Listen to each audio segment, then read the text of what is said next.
Hi everyone, this is Toye and welcome to my video series on tools and techniques. I last posted videos almost a year ago and I'm really sorry that I haven't had the opportunity to do other ones since then. After my book came out at the beginning of last year, I got really busy traveling and teaching, which I absolutely loved, but it didn't leave me much time for anything else. I had hoped to start posting again at the beginning of this year, but unfortunately at the very beginning of the year I had a serious bicycle accident followed by a major surgery, and I had been in a wheelchair for 3.5 months. And I just started walking just recently. And so I didn't want to have to film this with me sitting in a wheelchair, so I have waited until now I'm standing here and able to do this video for you. I'm going to go to demonstrating the masking pen, or the resist pen, which I shot an intro of about a year ago.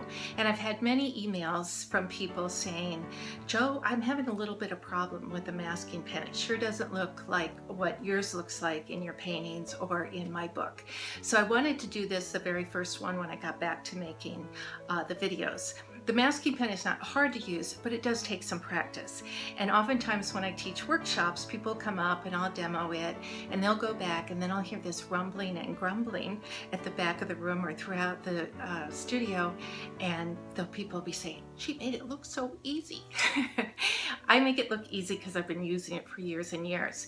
And there's some techniques and tricks that I will try to share with you today that'll make it a little bit easier for you too.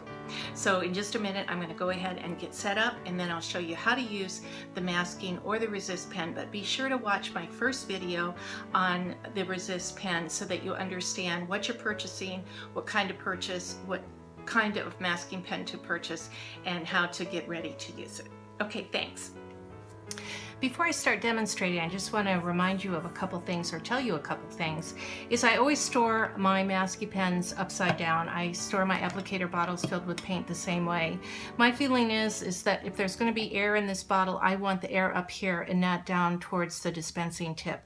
Also, when you get ready to use it, if you have it turned up this way, when you get ready to use it, you have to shake it and get your fluid down. So I always store mine upside down, but when I'm working, I just lay it flat out on the table. I don't worry about keeping it upside down.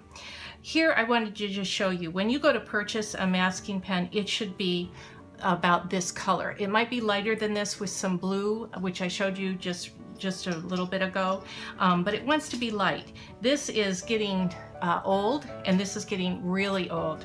But let me show you, you still could open this and look, and the fluid is still fluid. So this is still okay. So we could still use that.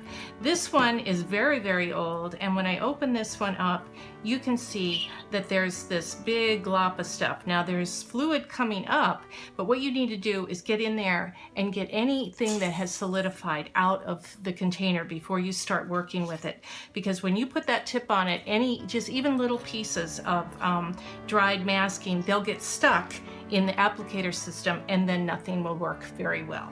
So the first thing you do is you take off only the top portion of the cap. These have been designed with 3 parts. This takes it totally off.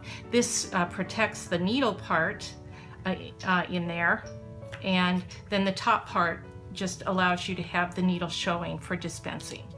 And so there you take your top off and you're ready to go. I never start on my paper. You can start on a scrap piece of paper, but what I do is I start on a piece of paper towel, because depending on how old your masking fluid is, it will flow differently. And this one's flowing rather nicely. When you first get your masking fluid, it might flow very quickly, and a lot of people write me and say, "Oh gosh, Jo, it's just globbing all over the place." So I'm going to give you some tips on how to keep that from happening. The first one is that when you start to use the masking pen, you place your tip actually on the surface, just like a pen.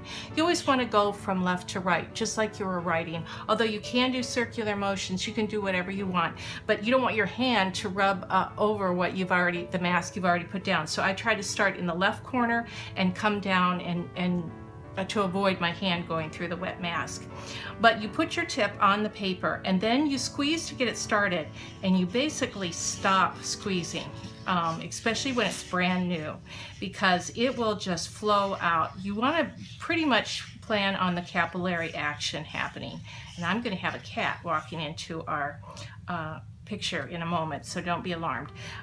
Henry thinks this is fascinating. So you can do straight lines, you can do curvy lines, and you see that it's coming out really nicely.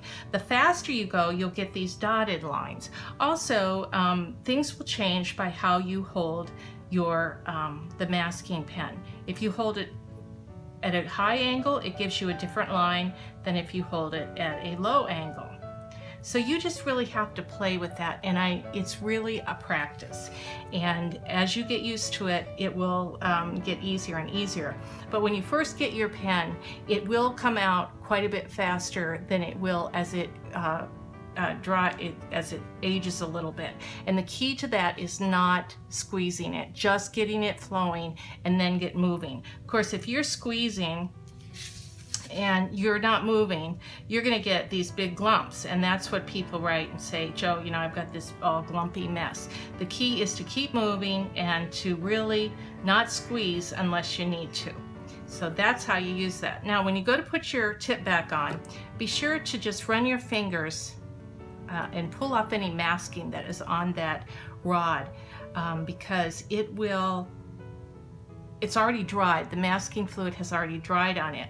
Now you see I'm having a little bit of a tension because there's some masking fluid that's already drying inside that tube, but that's okay, just put that on.